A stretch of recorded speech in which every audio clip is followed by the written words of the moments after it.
Yo, what's going on, Figure Fiends? It's your boy, Mr. Action, back at you with another episode of Packed In Action Figure Reviews, where we give you that action that's packed in. And on today's episode, we are going to be taking a look at my top 10 personal favorite figures of the year 2025 as we come to a close and step into the brand new year of 2026. So happy new year for all you Figure Fiends out there watching. I pray and hope that you will accomplish all the goals that you set for yourself. That being said, this top 10 list will be consisting of my personal favorite figures. So if there's some figures that you felt should have been on here or not, that's probably the reason why, or the simple fact that I probably don't own that figure yet. Now, in order for a figure to be eligible for this list, the figure must have been released from the year 2025, so that means no reissues or re-releases of any figures, unfortunately. And that's about it. So without further ado, let's get active. Number 10. Coming up at number 10 is perhaps one of the most controversial figures from the Marvel Legends team in 2025, and that is going to be the Maximum Hulk. When this figure was first initially released, it had a lot of people scratching their heads and left them asking a lot of questions. For one, a lot of people didn't like the choices of head sculpts, and a lot of people, including myself, were very skeptical about the rubber chest. Was it going to hold up or tear after a prolonged use? Despite those odd choices that Hasbro gave us, the Maximum Hulk still holds up to be a solid figure, and it delivers what it promises, and that is achieving the thunderclap. Not only was this our first time seeing a Hulk figure from Hasbro achieving this feat, but we also got articulated toes to help get those very particular poses. Although the Maximum Hulk may have been met with lukewarm reception, its test through time has allowed this figure to grow on me, and I've come to realize it's a pretty cool figure, cool enough to make number 10 on this list. Number 9. Come on, mon ami. Coming up at number 9, we have our Cajun Persuasion eliible, also known as the Gambit. And I know what you're thinking, before you crucify me, this Gambit is actually from CT Toys, which actually has been on the road lately when it comes to producing knockoffs or bootlegs from the Mayfix line. And man, I gotta say, for a company that produces bootlegs, this CT Toys Gambit is a pretty solid figure. Now granted, I don't have the Mayfix version to draw a comparison, but where this figure really does shine is on price, especially if you're comparing it to the likes of Mayfix. Now personally, I've always wanted the Mayfix version of Gambit, but due to the ridiculous aftermarket prices, it sort of steered me away. Luckily, CT Toys came to the rescue and gave us a reasonably priced figure that is nearly identical to the Mayfix counterpart, with the exception of a few QC issues that I noticed primarily in the parts of the hands, along with some looseness in the wrists of the joints. But apart from that, I think most people will be satisfied with CT Toys delivery, especially if you like Gambit and if you are a fan of the X-Men. So coming in at number 9, CT Toys Gambit. Number 8. Coming up at number 8, we have a figure that really and truly honestly shocked and surprised me. Look no further than the Jada toy Shaggy. And I'm actually going to cheat a little bit and add the Creeper and the Mummy of Anka, as I believe they're paired very well together and they complement each other very well. I can't tell you how much fun and joy I had with setting up various dioramas or scenes where the monsters are chasing Shaggy. As you can see here, Jada Toys really captured the look and feel of the cartoon and gave it to us in action figure form. All 3 of these figures are uniquely sculpted and break away from the traditional proportions of human anatomy, and it primarily focuses on capturing the cartoonish proportions of characters. With Shaggy being a tall, lanky character, I was always curious as to how the company would do him justice, but luckily Jada Toys stepped right in and showed us how it's done. That's not to say that other toy lines haven't attempted to make Shaggy before, but this Shaggy is honestly on another level. Starting off with an additional head sculpt that captures the dread and fearful expressions, as well as Scooby snacks and additional hands, I think it's safe to say that this is probably the most definitive Shaggy that you can add into your collection. So coming in at number 8, Shaggy Rogers. Number 7. Coming up at number 7, we have the first Avenger, Steve Rogers, also known as Captain America, based off of the Gamerverse wave from Marvel vs. Capcom fighting series. And you know, despite the fact that we've had numerous caps over the years, this one really is something special. One of the very unique features that comes with this cap that has not been seen before on other Captain Americas is butterfly joints. I know, right? Hard to believe that after all these years, Hasbro is finally giving our beloved hero butterfly joints, and I think that they are a lovely addition to the articulation if you are okay with losing Captain America's chain link armor. The newly added butterfly joints does allow for some serious dynamic poses, and another thing that stood out to me were the colors of the vibrancy of the blue and red. For some reason or the other, they really just pop, allowing it to stand out amongst your other figures on your shelf. Now, if I had to say what my favorite thing about this Captain America is going to be the shield effect accessory that attaches to a shield. Now, we've had previous shield effect pieces in the past, but this one definitely takes the cakes. If I had to critique this Captain America, the only change I would hope for is a ball-waisted joint in place of the traditional ab crunch. But apart from that, this is the best Cap from Marvel Legends that you're gonna get. So coming in at number 7, Captain America. Number 6. Coming in at number 6 was perhaps one of the most long-awaited, highly anticipated, and highly sought-after figures in 2025 if you were a Marvel Legends collector and a beloved fan of the X-Men team, and that is going to be none other than the Gamerverse Psylock.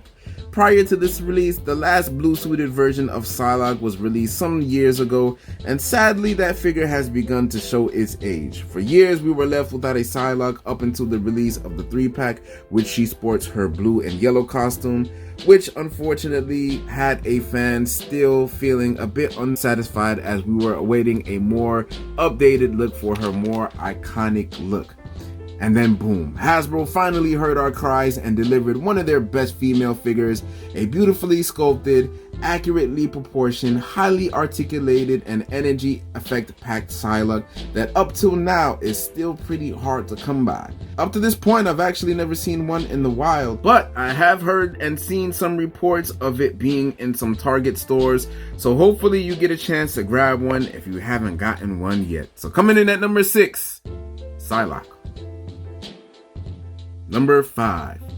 Coming up at number 5, we have the pretty boy flamboyant Vega from Street Fighter by way of Jada Toys. And when I initially got this figure, I had it in box for quite some time. It wasn't actually up until recently that I actually decided to add him to the list after opening it. And when I did, I was exceptionally pleased not only with the execution of this figure, but the presentation of it as well. Vega was always one of those eccentric characters, and Jada Toys captured him perfectly.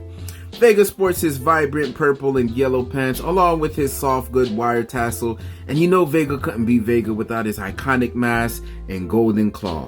What I really liked that Jada Toys did was adding a unmasked head sculpt, but still providing us with a separate mask that could be worn or removed. Another additional feature that really stood out to me is the softness of Vega's hair.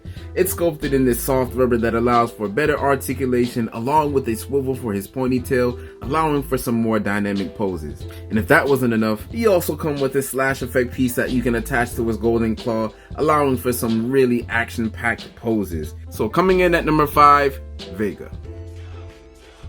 Number 4.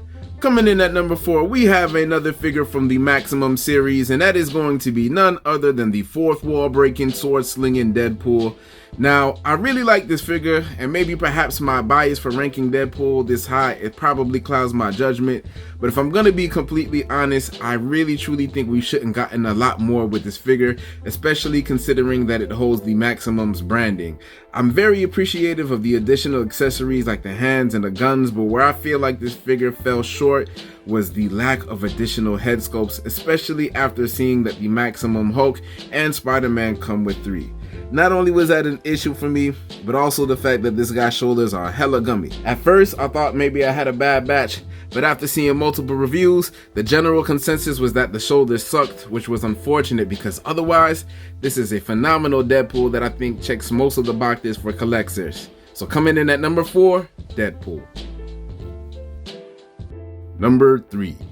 Coming in at number 3, we've got another figure from the Gamerverse wave, and that is going to be none other than the Marvel Legends Wolverine, a figure that a lot of people were anticipating. For the first time ever, Hasbro incorporated a ball-waisted joint in their Wolverine figure, and I think that it came out really well, especially if you wanted to get those deep, low, hunched over poses like sprites in Marvel vs. Capcom. And speaking of Marvel vs. Capcom, one particular thing that stood out with this Wolverine is his size. This time around, we got a beefier, more muscular Wolverine that many appreciated for its accuracy to the source material. However, many also commented on the height, stating that he seemed a bit too tall. And at first glance, I can most definitely understand that sentiment, but upon closer inspection, you're gonna come to the realization that his fins are really long, giving the illusion of appearing taller. My opinion, I still feel like he could work in your comic display, but that's going to be entirely up to you. All in all, I feel like the Gamerverse Wolverine is the best Tiger Stripe Wolverine has put out, although the Astonishing Wolverine follows right behind it. So coming in at number 3, Gamerverse Wolverine. Number 2. Coming in at number 2, we've got the wielder of the Crimson Gem of Sidorak, Kane Markle, also known as the Juggernaut, coming by the way of the Gamerverse wave. And as you can tell by now, the Gamerverse wave had dropped a lot of great figures last year in 2025, with the Juggernaut being of no exception. Hasbro ripped this out of the Marvel vs. Capcom vault and gave us the Juggernaut in 1/12 action figure form. Prior to this release, we've had 2 Juggernauts from Marvel Legends, one being the Build-A-Figure and the other one coming along with the Colossus and the 2-pack, which were really good releases, but this Juggernaut takes the win. Now, we did have a Marvel Select Juggernaut, which is a masterpiece of a figure. Unfortunately, that Juggernaut lacks articulation, as Diamond Select is notoriously known for. If anything, this Gamerverse Juggernaut embraces the best of both worlds, from both Diamond Select and Legends. Number 1. Coming up at number 1 was a figure that really had me thoroughly impressed. Ladies and gentlemen, I present to you Sagot from Street Fighter by way of Jada Toys. When I first got this figure, I didn't really know what to expect. Sure, I've had many previous Street Fighter figures from Jada Toys in the past, so I knew I was going to be getting a solid figure at the very least, but what I didn't expect was to get perfection. And this is exactly what this figure is. Jada Toys not only captured the look of Sagot, but also implemented genius articulation engineering. Straight out of the box, one of the things that I do when I first open up my figures is mess around with the poses, and when doing that with this Sagot, it really had me taken aback as to how smooth his articulation was. To me, articulation in figures is how figures are able to capture a lifelike presence not only on your shelf, but also in your photography. This Sagot from Jada, without a doubt, achieves those feats with ease. This figure's articulation moves so smoothly, it almost feels criminal, especially when you're including the 2 additional hands and the extra head sculpt along with the fire effect piece. Jada Toys really understands the meaning of giving you a quality figure worth the value, and this Sagot is of no exception. Now, alternatively, we also did have a recent Sagot that was released by Storm Collectibles, and it does look pretty good, and I do want to get a chance to take a look at it to see which one is better. But with all figures, I won't know unless I get it in hand. But for now, this Sagot will do just fine. So coming in at number 1, Sagot. So there you have it, folks, my top 10 personal favorite figures from the year 2025. Were there some figures on the list that you thought should have made it or should not? Let me know down in the comments down below. Special shout outs to Jolly Boy. Thank you for your love and support for the channel. Appreciate you, family. With that being said, thanks for checking out another episode of Packed In Action Figure Reviews, where we give you that action that's packed in. Now, if you guys like the content from what you've seen on the channel so far, please do me a huge favor. Please like and subscribe, as it tremendously helps out my channel and the YouTube algorithm. I will greatly appreciate it.